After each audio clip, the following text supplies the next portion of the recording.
जब पेशेंट बहुत ही छोटे अंतराल यानी कुछ दिन या कुछ हफ्तों की हिस्ट्री हमें देता है और उसमें हमें पस मवाद मिलता है, तो ये होता है एक्यूट ब्रेस्ट एब्सेस, जिसके बारे में हमने अभी अपने लास्ट वीडियो में डिस्कस किया था। ये जो पेशेंट है ये कई हफ्तों या कुछ महीनों की हिस्ट्री हमें देता है, तो पॉसिबिलिटी है कि इस पेशेंट के अंदर क्रॉनिक ब्रेस्ट एब्सेस या क्रॉनिक मेस्टाइटिस के फीचर्स डेवलप हो चुके हों, यानी कि बॉडी अपने आप भी उस इन्फेक्शन को, उस इंसल्ट को हील करने की कोशिश करती है, और उस वक्त अगर हम उसको सही ट्रीटमेंट नहीं देते हैं तो कुछ परमानेंट चेंजेस हमारे बॉडी में या उस पर्टिकुलर रीजन में आ जाते हैं जहां ये प्रोसेस चल रहा होता है।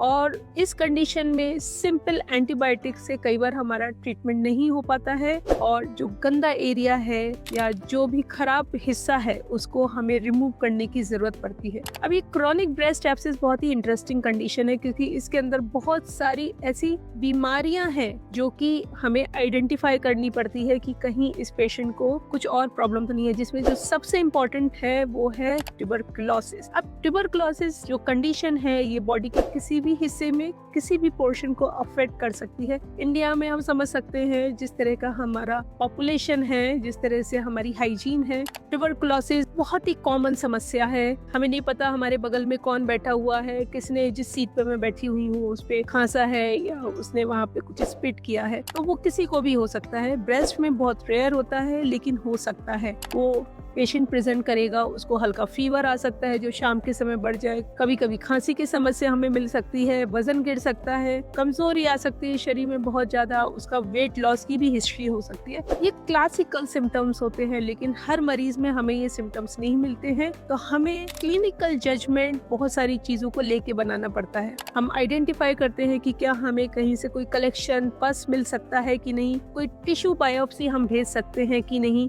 इसके अलावा कुछ ब्लड टेस्ट होते हैं जैसे सीबी नेट हो गया, टीबी गोल्ड हो गया, टीबी पीसीआर हो गया, या अगर पस मिलता है तो उसमें हम माइक्रोस्कोपिक एग्जामिनेशन करके चेक करने की कोशिश करते हैं कि क्या हमें एसिड पास बेसिलाई मिल रहे हैं कि नहीं। ये बहुत इंपॉर्टेंट होता है। अब अगर टीबी डायग्नोज हो गई, मुबारक हो, आपका जो ट्रीटमेंट है बहुत ही स्ट्रेट फॉरवर्ड है। हम एंटी ट्यूबरकुलर ट्रीटमेंट देते हैं ऐसे मरीजों को। ये अमूमन 9 से 12 महीने लगातार चलती हैं दवाइयाँ। टीबी का कीड़ा बहुत देर में मरता है, और अगर आपने बीच में दवाइयाँ छोड़ दी या आपने छोड़ के दवाइयाँ खाई हैं तो आप यकीन कीजिए आपको बहुत परेशानी होने वाली है, क्योंकि ये टीबी का कीड़ा फिर आपको लंबे टाइम तक परेशान करेगा। ज्यादातर केसेस में हमें सर्जरी की जरूरत नहीं पड़ती है, but at the end of the therapy या अगर हमें लगता है कि कोई ऐसी प्रॉब्लम है कि हमें सर्जिकली इंटरवीन करना चाहिए, एंटी ट्यूबरकुलर थेरेपी देने के कम से कम 1.5 से 2 महीने के बाद ही हम कोई सर्जिकल प्रोसीजर अंडरटेक करने की कोशिश करते हैं। प्रेफरेबली हम चाहते हैं कि पेशेंट की एंटी ट्यूबरकुलर ट्रीटमेंट खत्म हो जाए। सबसे